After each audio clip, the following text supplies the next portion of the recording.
berikan dalam kehidupan kami, bahwa Engkau tidak akan pernah membiarkan kami, terutama Tuhan dalam menghadapi masa-masa yang sukar ini Tuhan. Engkau akan selalu menopang kami, Engkau akan selalu memegang tangan kami. Ya Tuhan, apa yang harus kami takutkan kalau Engkau ada di dalam kehidupanmu Bapa. Yesus, kami percaya Tuhan bahwa janji-Mu dan ya dan amin. Bapa, kalau saat ini Engkau masih memberi kesempatan untuk kami boleh memuji, mempermuliakan Engkau, kami bersyukur, kami berterima kasih Tuhan akan kesempatan yang indah ini. Kami hanya mengandalkan Engkau dalam kehidupan kami Bapa. Mari ajarkan kepada kami umat pilihan-Mu di tempat ini Tuhan, supaya kami memegang janji-Mu Bapa, bahwa Engkau selalu ada di dalam kehidupan kami. Apa yang kami dengar Tuhan, apa yang kami lihat Tuhan akan membuat hidup kami menjadi takut secara manusia. Tapi kami percaya bahwa kami memiliki Engkau Allah yang hidup, Allah yang telah berjanji bahwa Engkau tidak pernah membiarkan kami. Janji-Mu Tuhan bahwa percobaan, masalah-masalah yang kami hadapi saat ini adalah masalah yang biasa Tuhan, karena Engkau akan terus memberi kemenangan, Engkau akan terus memberi kekuatan dalam kehidupan kami. Bapa, kami bersyukur Tuhan akan janji-Mu. Tuhan Yesus, saat ini Tuhan kami berdoa untuk umat-Mu yang saat ini ada bersama kami Tuhan. Engkau tahu setiap permasalahan mereka yang mereka hadapi Tuhan. Yang datang ke tempat ini membawa segala beban Tuhan. Oleh kasih dan kemurahan-Mu Tuhan, kami semua akan pulang penuh sukacita yang dari-Mu. Terima kasih Bapa, terima kasih. Engkau akan memberi kekuatan, kemampuan Tuhan. Bahkan hati yang semakin hari semakin mengenal Engkau, semakin mengasihi Engkau dalam kehidupan kami. Karena itu kekuatan dalam hidup kami Bapa. Terima kasih Tuhan Yesus, terima kasih Allah Roh Kudus. Bapa, Engkau memberkati umat-Mu yang saat ini Tuhan telah melayani Engkau Tuhan. Engkau kembalikan berkat kepada mereka Bapa. Bapa, saat ini Tuhan kami akan mendengarkan firman-Mu. Mari Tuhan kami bawa hati dan pikiran kami ke tangan-Mu Tuhan. Engkau pakai hamba-Mu yang akan menyampaikan firman Bapa. Engkau berbicara melalui lidah dan bibirnya. Katakan apa yang menjadi kehendak-Mu dalam kehidupan kami, terutama dalam menghadapi masa-masa sulit ini Bapa, supaya kami tidak takut menghadapi setiap permasalahan Tuhan. Terima kasih Tuhan, terima kasih, terpujilah nama-Mu Bapa. Kuduskan kami semua Tuhan. Kami percaya bahwa kuasa Roh Kudus telah menguasai hati dan pikiran kami. Terima kasih Bapa, terima kasih. Hanya di dalam nama Putra-Mu yang tunggal Tuhan kami Yesus Kristus kami telah berdoa dan ucap syukur. Haleluya Bapa. Amin.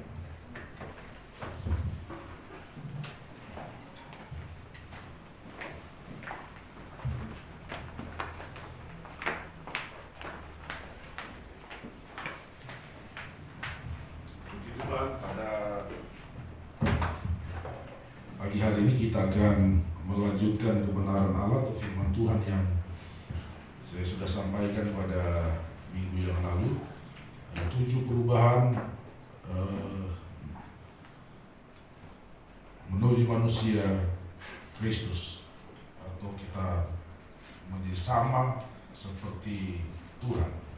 Saya sudah berbicara tentang perubahan pikiran, karena di dalam Amsal juga katakan peliharalah hatimu sebab dari dalamnya akan terpancar mata air atau kehidupan. Yang kedua, saya berbicara tentang perubahan emosi, perubahan pola emosi. Pertama pikiran, kedua emosi. Saya mau kembali saudara, perubahan adalah sesuatu yang harus terjadi dalam kehidupan kita, karena tanpa perubahan kita tidak mungkin bersama dengan Yesus. Saya sudah menyampaikan beberapa ayat kemarin untuk mendukung tentang perubahan tersebut. Di dalam Kolose, saya ulangi dalam Kolose pasal 3 ayat 10, firman Allah berkata, dan telah mengenakan manusia baru yang terus-menerus diperbaharui untuk memperoleh pengetahuan yang benar menurut gambar kali. Saudara melihat dalam kitab Kolose dikatakan manusia baru yang terus-menerus diperbaharui untuk memperoleh pengetahuan yang benar menurut gambar kalinya. Jadi perubahan itu tidak ketika terjadi perubahan lalu kita langsung berhenti, stop di situ. Saudara, perubahan itu harus terus terjadi dalam kehidupan kita. Kebenaran Allah dibukakan terus dalam kehidupan kita sampai kita betul-betul menuju pada manusia yang sempurna, manusia yang sama seperti Yesus. Dimulai dari pikiran. Segala sesuatu dikendalikan oleh pikiran. Rencana apapun yang kita harus mempunyai pikiran yang sama seperti pikiran Kristus. Lalu bagian kedua saya katakan kita harus berubah dalam perubahan pola emosi. Karena respon atau emosi yang keluar apabila dia tidak terkontrol oleh firman Tuhan, maka bisa berbahaya, bisa menjadi sesuatu yang tidak baik, menjadi sesuatu yang bahkan bisa mencelakakan kita. Saya sudah menyampaikan kemarin, nanti saudara bisa membuka YouTube gereja, saudara bisa mengikuti dua bagian ini bagi saudara yang tidak mengikutinya. Saya berkata kemarin bahwa kalau kita tidak bisa mengendalikan emosi kita tidak bisa mengendalikannya, maka oleh firman Tuhan berkata kita sebenarnya makin memperbesar kebodohan dalam kehidupan kita. Saudara, kalau tidak bisa kendalikan emosi, seharusnya masalah kecil akhirnya jadi besar. Bukankah itu suatu kebodohan? Di jalan, saudara, kalau emosi tidak bisa dikendalikan, itu berbahaya. Bagaimana peristiwa yang lagi viral, ambulans itu mau bawa orang sakit ke rumah sakit, dia dihalangi oleh sebuah mobil Mercy. Ini ambulans berusaha untuk klakson, berusaha dengan kecepatan, tapi selalu dihalangi. Akhirnya ini ambulans ini dia betul mendapat kesempatan untuk dia mendahulunya, lalu dikejar sama si Mercy. Itu akhirnya berurusan dengan polisi. Kalau emosi dikendalikan, mungkin biarkan saja, memang ini hak ambulans. Kalau di jalan raya dia lagi membawa pasien dalam keadaan darurat, maka hal tersebut dalam artian dia tidak boleh dihalangi. Nah, saudara yang saya kasih dalam Tuhan, nah itulah yang saya mau katakan bahwa kita harus merubah pola emosi kita. Nah, yang ketiga, saudara, yang saya ingin katakan, 7 perubahan menuju manusia Kristus adalah perubahan pola komunikasi.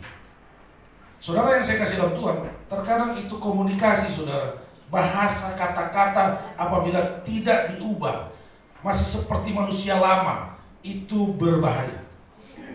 Itu bisa menciptakan situasi yang seharusnya ringan menjadi berat, seharusnya damai menjadi persoalan. Oleh sebab itu, mau tidak mau, kita harus merubah pola komunikasi kita, bahasa kita. Di dalam 1 Timotius pasal 4 ayat 12, saudara bisa lihat di sana firman Allah berkata seperti ini. 1 Timotius pasal 4 ayat 12 firman Allah berkata seperti saya baca dalam nama Tuhan Yesus. Jangan seorang pun menganggap engkau rendah karena engkau muda. Jadilah teladan bagi orang-orang percaya. Saudara melihat, yang pertama, dalam perkataanmu, dalam tingkah lakumu, dalam kasihmu, dalam kesetiaanmu, dan dalam kesucianmu. Nah, saudara yang saya kasih dalam Tuhan, yang pertama disebut di sana adalah perkataanmu. Harus menjadi teladan. Ada begitu banyak orang yang pola komunikasinya menciptakan sesuatu yang akhirnya terjadi pertengkaran. Bahasa-bahasa yang membuat masalah, membuat persoalan. Nah, saudara yang saya kasih dalam Tuhan, sehingga Paulus berkata kepada Timotius, kamu harus menjadi teladan. Jangan karena kamu muda lalu kamu dianggap remeh, lalu kamu karena dianggap remeh, lalu kamu akhirnya berlaku tidak baik, berlaku tidak sopan, dan lain sebagainya. Tetapi sekalipun kamu masih muda, maka engkau harus menjadi contoh. Engkau harus menjadi contoh dalam kamu bertutur kata, di dalam perkataanmu.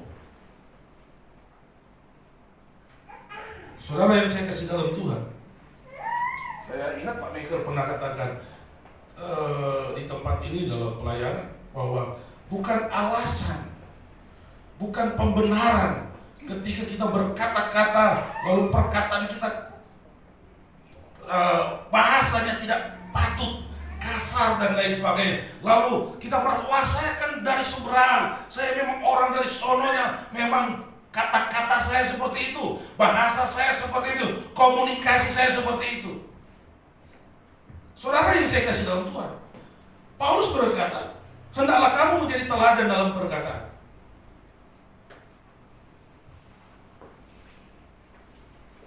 Dalam rumah tangga, bertutur katalah baik. Supaya apa? Supaya tidak terjadi persoalan, tidak menjadi masalah di dalam rumah tangga.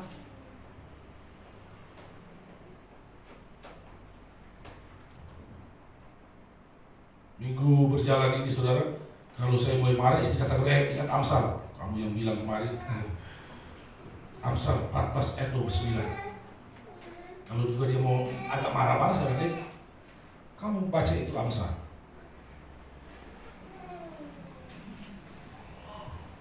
Di sini karena sudah dengar kemarin, saudara sudah tidak ada lagi, saudara.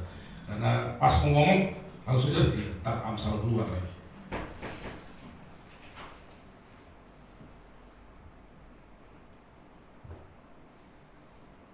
Kalau orang-orang suka katakan, tapi Pak, orang juga biasa bahasa pelan itu emosi juga Pak.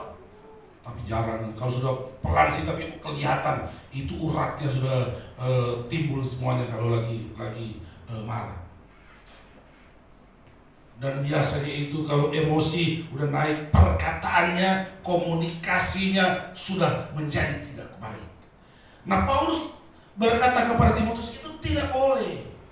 Kita tidak mungkin akan menuju pada manusia yang sempurna sama seperti Yesus apabila perkataan kita, apabila tutur kata kita itu tidak baik.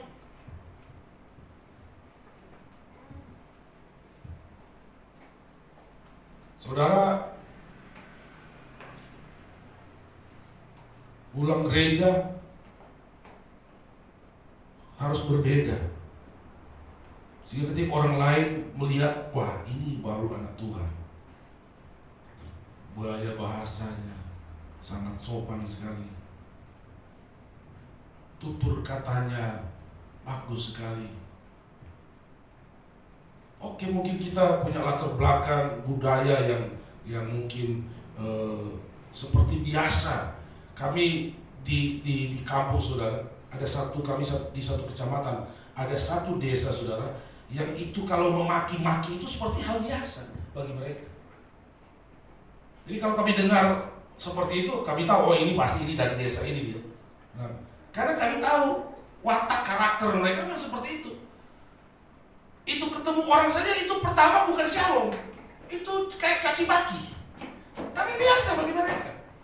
Nah, sekalipun mungkin kita terbentuk dari budaya latar belakang lingkungan seperti itu, tapi sebagai anak Tuhan, ketika kita percaya kepada Tuhan, maka kita mulai berubah. Oleh sebab itu dikatakan perubahan menuju manusia Kristus.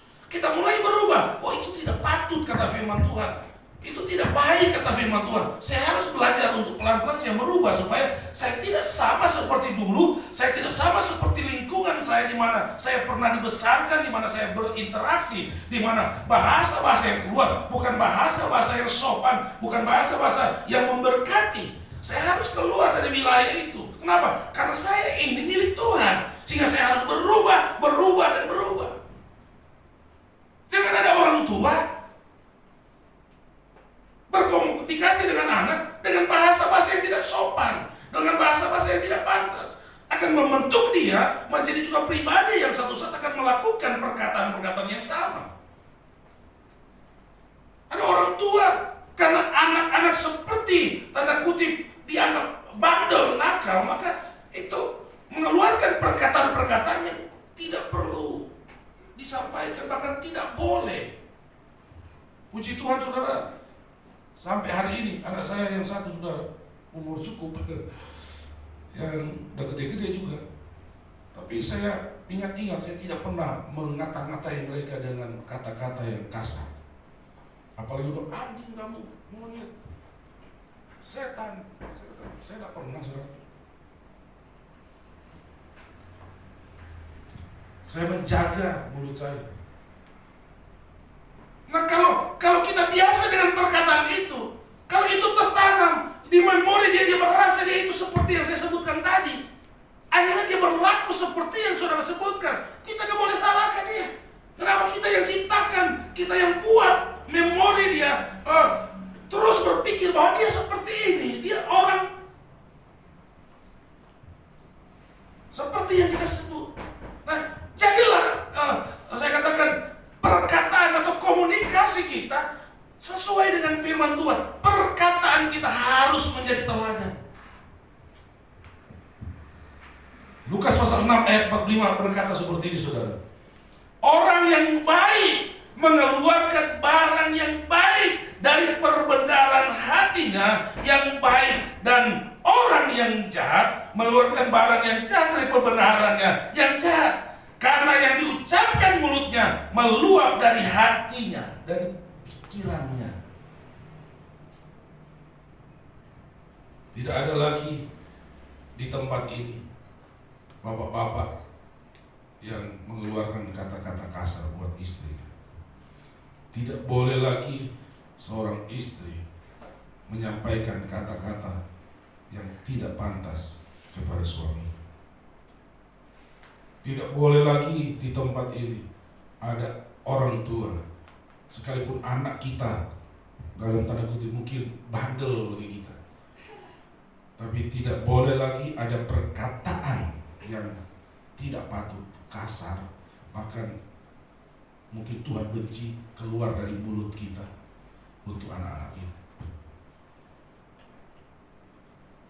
Tidak boleh ada anak-anak yang menyampaikan kata-kata yang tidak patut kepada orang tua.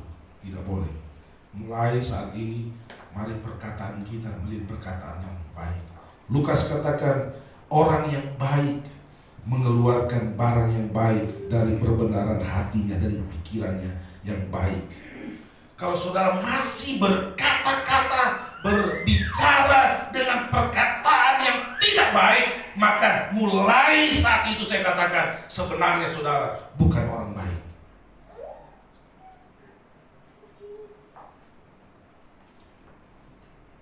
Saudara bukan orang baik. Kalau mulut kita mengeluarkan perkataan-perkataan yang busuk, yang najis, yang tidak boleh disebutkan, lalu ditujukan kepada orang lain, apalagi kepada orang yang dekat dengan kita, orang yang di dalam rumah, maka saya katakan, saudara bukan orang baik. Orang yang tidak baik hendak masuk surga. Berarti saudara harus berubah. Kalau saudara ingin masuk surga, berubahlah perkataan supaya kau jadi orang yang benar. Amsal pasal 15 ayat 1 berkata, jawaban yang lemah lembut meredakan kegeraman, tetapi perkataan yang pedas membangkitkan marah. Saudara, Saudara, mungkin dalam pengalaman, terkadang itu persoalan meledak di dalam rumah hanya karena jawaban yang pedas, jawaban yang kasar.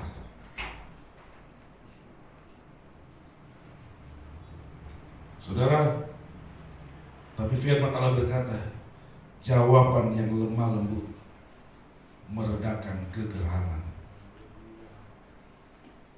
Suamimu mungkin datang dengan perkataan yang sudah capek ini, saudara, marah-marah, apalagi karena ada persoalan di kantor, dalam usaha, ngomongnya, aduh.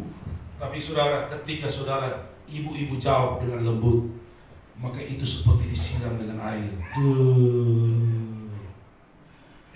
Tapi kalau saudara, dia datang dengan marah-marah, saudara lawan lagi dengan kata-kata yang pedas, maka itu akan menjadi bom lebih besar, lebih kuat tenaganya, lebih dahsyat dari bom, dari senjata yang sementara ditembakkan Rusia kepada Ukraina.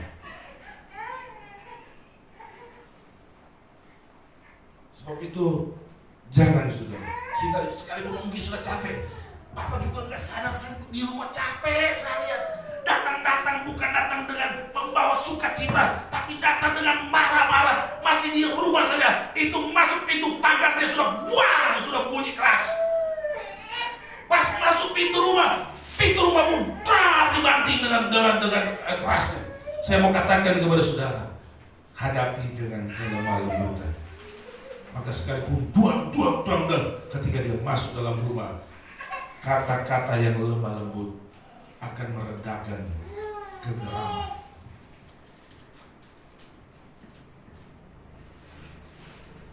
Tapi kalau kita jawab dengan perkataan yang pedas, maka pasti lebih pedas lagi yang akan saudara hadapi dan akan saudara terima.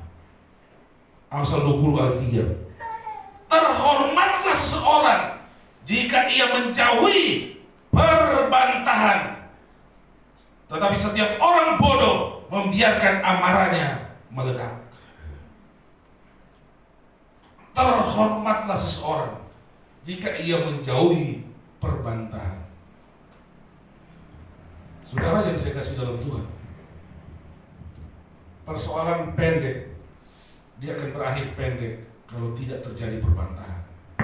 Tetapi persoalan yang pendek kalau dijalani dengan perbantahan, maka akan menjadi panjang dan makin panjang, dan akhirnya tidak ada penyelesaian dan akhirnya meledak. Tapi persoalan yang besar yang panjang kalau dihadapi dengan kelemah lembutan, tidak dihadapi dengan perbantahan, maka persoalan itu akan segera, oh iya. Coba saudara lagi emosi, saudara. Coba lagi emosi menyelesaikan masalah. Itu kayaknya masalah gak selesai. Saudara, biasa kalau bikin tugas kan anak-anak sekolah, lagi marah-marah ini dosen ini dia tugas mulu, marah-marah bikin tugas, kayaknya satu halaman itu nggak selesai. Ketik-ketik salah mulu. Tapi kalau pikiran lagi jernih, tenang, bikin tugas, saudara, sudah bikin 10 halaman, 20 halaman, kok kayak cepet banget ya, 1 jam selesai tugas. Saudara mungkin terheran, kenapa? Karena pikirannya lagi tenang. Jadi jangan bawa dalam perbantahan. Komunikasi yang tidak baik dan yang baik, yang pertama, kasar, memaki, itu tidak baik. Komunikasi yang baik, lemah lembut, kata firman Tuhan tadi kan. Yang berikut, tidak mau mendengar, itu komunikasi tidak baik, itu tidak mau mendengar. Yang baik, dia suka memperhatikan, mendengar. Saya suka dimarah sama istri. Kadang-kadang dia suruh ngomong, panjang saya enggak tanggapi. Loh, kamu dengar gak? Udah ngomong panjang lebar, kamu tidak dengar. Oh iya dengar kok, cuma nggak jawab doang. Gitu kan. Padahal itu tidak bagus, saudara. Ya kalau dengar, perhatikan, dan kalau bisa memberikan jawaban. Namun kadang-kala bapak-bapak kan selalu menganggap remeh. Dengar tahu. Ini kan tadi. Ya tadi kok kamu diam-diam. Itu sudah bahaya, itu sudah mulai begitu, sudah mulai perbantahan itu. Sedikit lagi buar. Yang berikut, saudara, komunikasi yang tidak baik dan yang baik. Yang tidak baik tidak suka memuji. Yang baik itu senang memuji, saudara. Waduh, masakanmu enak sekali ya. Padahal itu garam, saudara, terasa demikian ampun. Tetapi daripada perang, mana lebih baik? Saudara katakan, masakanmu itu berasa asli demikian ampun. Mau kawin lagi ya? Itu jatuh itu piring, saudara. Itu masakan. Kan lebih baik, saudara. Waduh, enak masakanmu. Tapi aku udah kenyang tadi, makan sama teman. Padahal kena asin. Nanti malam baru dia mau makan. Asin. Pak, asin ya? Pantasan kamu nak makan ya? Iya, asin. Nanti besok saya kurangin dikit ya asinnya. Kan itu, saudara. Kan lebih baik. Karena ketika kita marah karena itu nasi, itu makanan keasinan, memang mau berubah itu makanan. Saudara nggak bisa berubah. Yang ada berubah itu hati. Yang tadinya damai langsung emosi.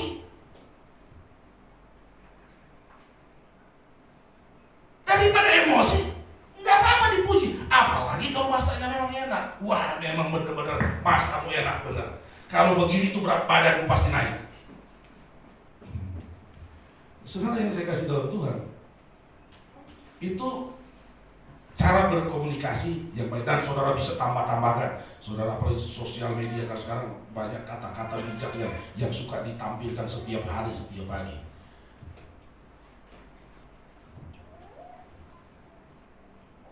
Saudara yang saya kasih dalam Tuhan, di bagian 3 tadi kan suka memuji. Coba istri-istri puji suami. Pulang kerja dia sudah capek banget. Tapi ketika dipuji, Pak, aduh, hebat kamu ya. Walaupun macet, walaupun banyak pekerjaan, tapi kamu semangat kerjanya. Itu capeknya seperti langsung hilang. Capeknya hilang, saudara. Itu semua gaji langsung ditransfer atau langsung diambil, ini mah gaji hari ini, bulan ini. Coba saudara begitu nggak muji, itu pasti itu gaji itu kesimpan di bawah sepatu lah, di kaos kaki lah, itu hilang sebagian itu, saudara. Sama suami, coba muji istri. Biasanya malas masak, kalau dipuji, waduh masakanmu enak, akhirnya tiap hari masak.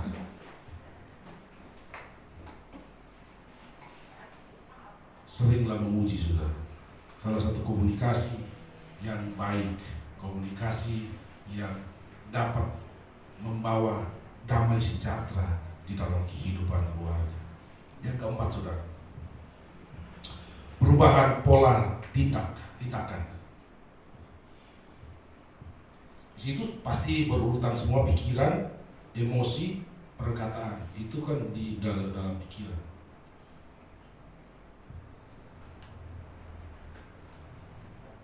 Ada hubungan. Kalau emosi saudara-saudara bisa terkendalikan, biasanya bertindaknya pun sudah jadi bagus. Sudah bagus. Tapi kalau emosi belum dikendalikan, komunikasi belum dikendalikan, cara berkomunikasi, maka biasanya bertindak itu rada sulit, susah, bahkan terkadang tidak sesuai dengan yang diharapkan. Kolose pasal 3 ayat 17, firman Allah berkata seperti ini, dan segala sesuatu yang kamu lakukan dengan perkataan, tadi sudah lihat tadi pola komunikasi, dan perbuatan, lakukanlah semuanya itu dalam nama Tuhan Yesus sambil mengucap syukur oleh Dia kepada Allah Bapa kita. Saudara, semua yang kita lakukan, semua tindakan kita, baik perkataan, komunikasi, baik perbuatan atau perbuatan, lakukanlah semuanya itu dalam nama Tuhan Yesus sambil mengucap syukur oleh Dia kepada Allah Bapa kita. Saudara,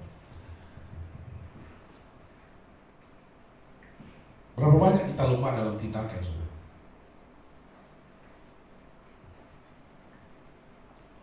Banyak kali kita mengalami kegagalan. Tindakan itu bisa berupa perkataan, yang saya katakan tadi, bisa perkataan kita sesuatu yang tidak baik, berbahaya. Dalam Amsal pasal 29 ayat 20 berkata seperti ini.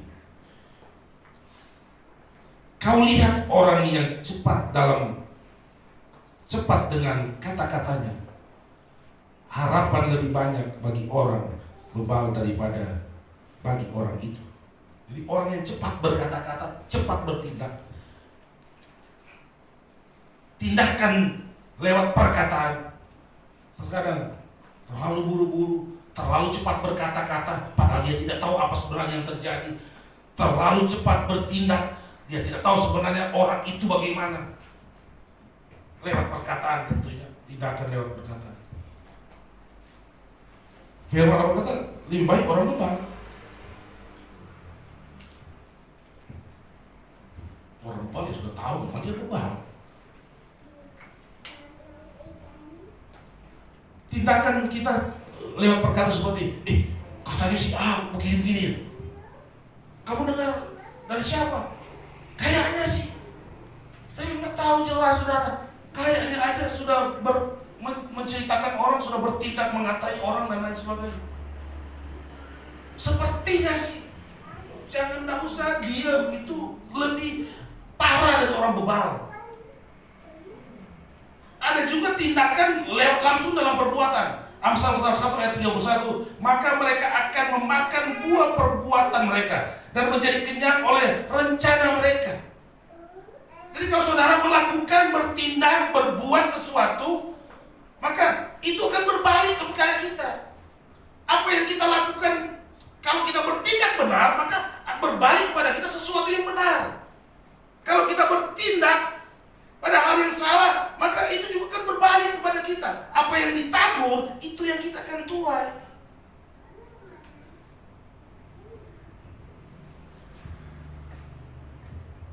Kita harus menjadi orang yang pola tindak kita sesuai dengan firman Tuhan.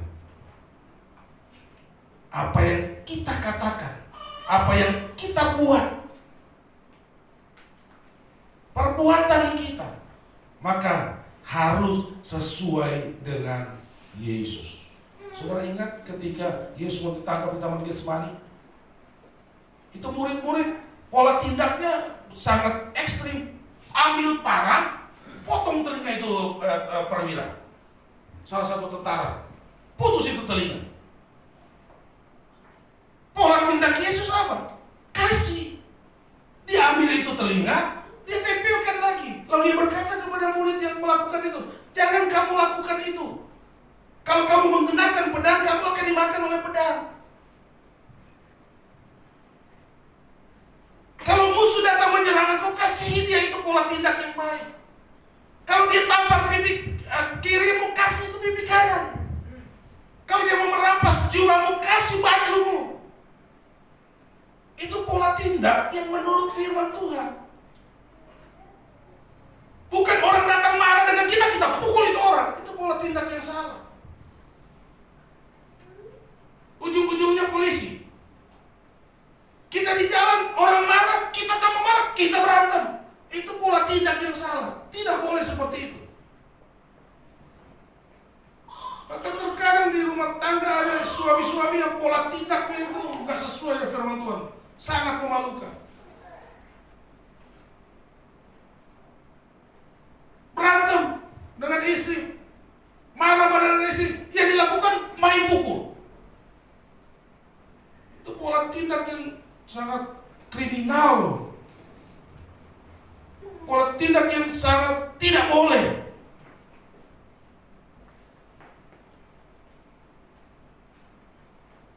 Jadi pola tindak kita harus sesuai dengan firman Tuhan. Sama seperti Yesus. Kasih. Ketika orang meludahi dia, dia diam. Ketika orang memahkotai dia dengan mahkota duri, dia diam, dia tidak marah. Pilatus katakan, Yesus dengar tuduhan orang-orang ini. Dia diam. Dia tidak membantah. Pola tindak harus sama seperti Yesus, kata firman Tuhan.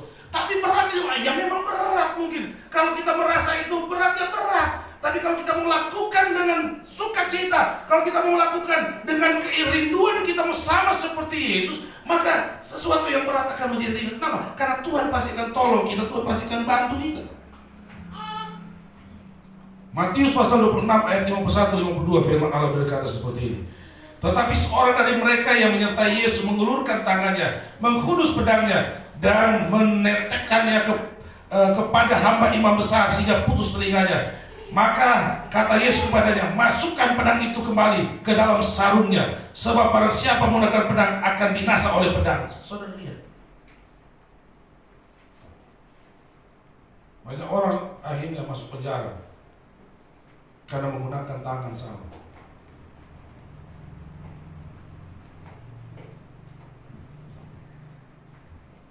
Amsal pasal 20 ayat 11.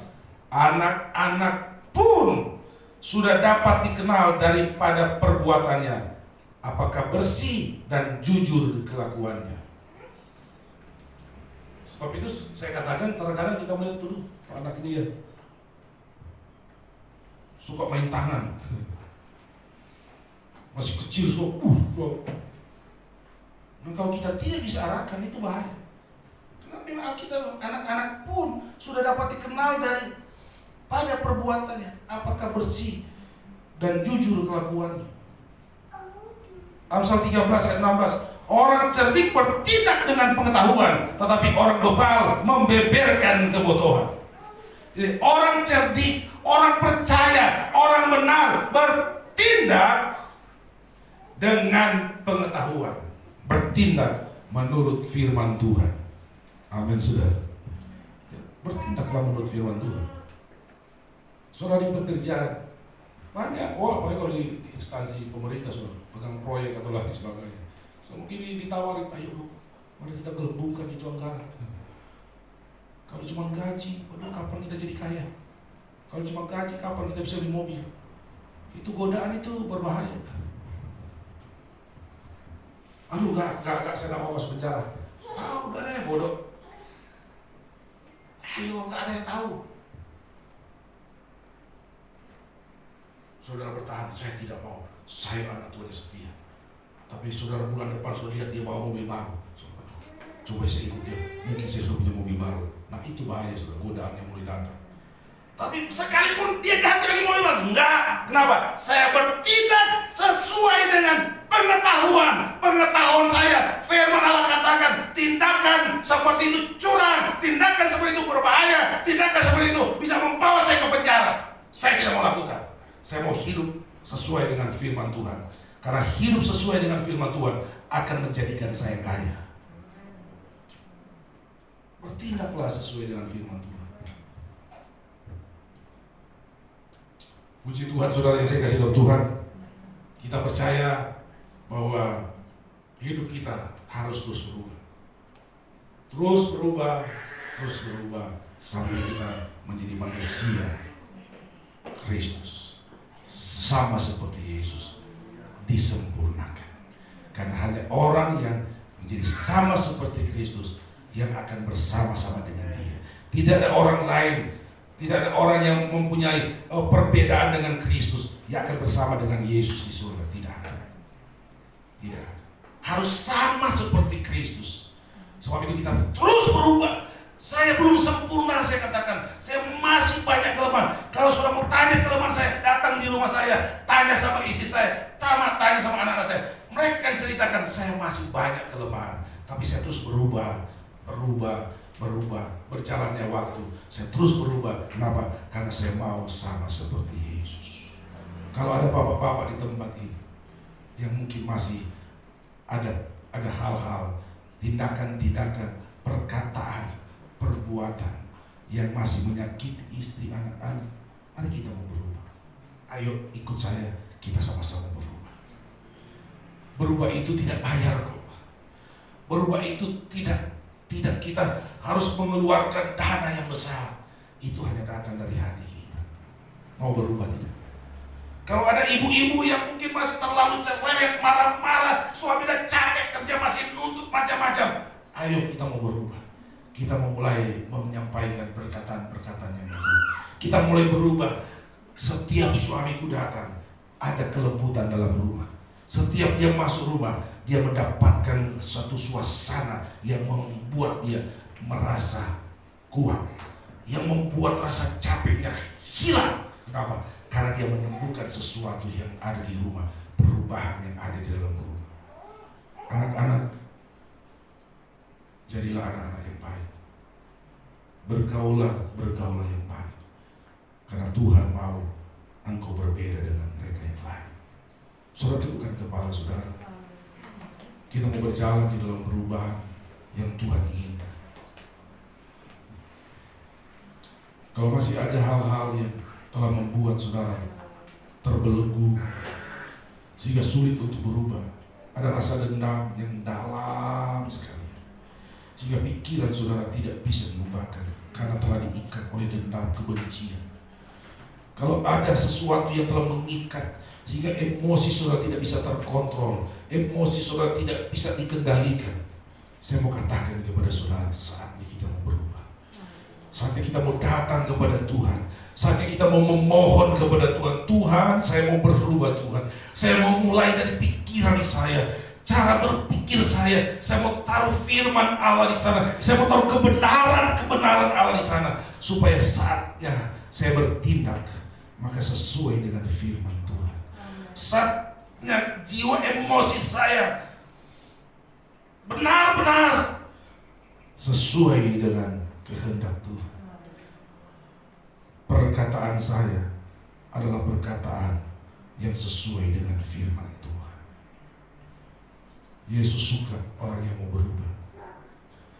Bukankah anak bungsu yang meninggalkan orang tuanya, menghabiskan harta benda orang tuanya, lalu dia sadar di tempat perantauan, di tempat dunia, kegelapan dunia, dia sadar apa yang dia lakukan. Lalu dia berkata dalam hatinya, dalam pikirannya, aku akan kembali ke rumah Bapa. Aku akan kembali dan meminta ampun kepada Bapa oleh karena perbuatan, oleh karena tindakan saya yang salah. Saudara yang saya kasih dalam Tuhan, ketika anak ini pulang, ketika dia sampai di rumahnya, dia melihat ayahnya ada di depan rumah. Dan ayahnya melihat dari kejauhan bahwa anaknya yang hilang mau berubah dan mau kembali ke rumah.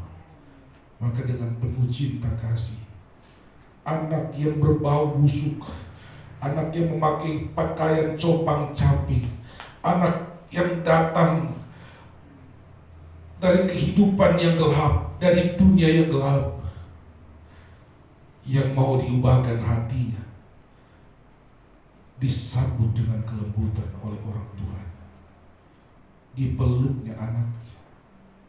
Dengan penuh sukacita orang tua katakan, mari kita akan buat pesta menyambut anakku yang sudah mati. Dia mau bangkit, dia mau berubah, dia mau kembali ke rumah bapaknya.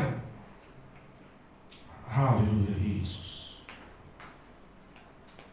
Kita merubah hati kita, pikiran kita.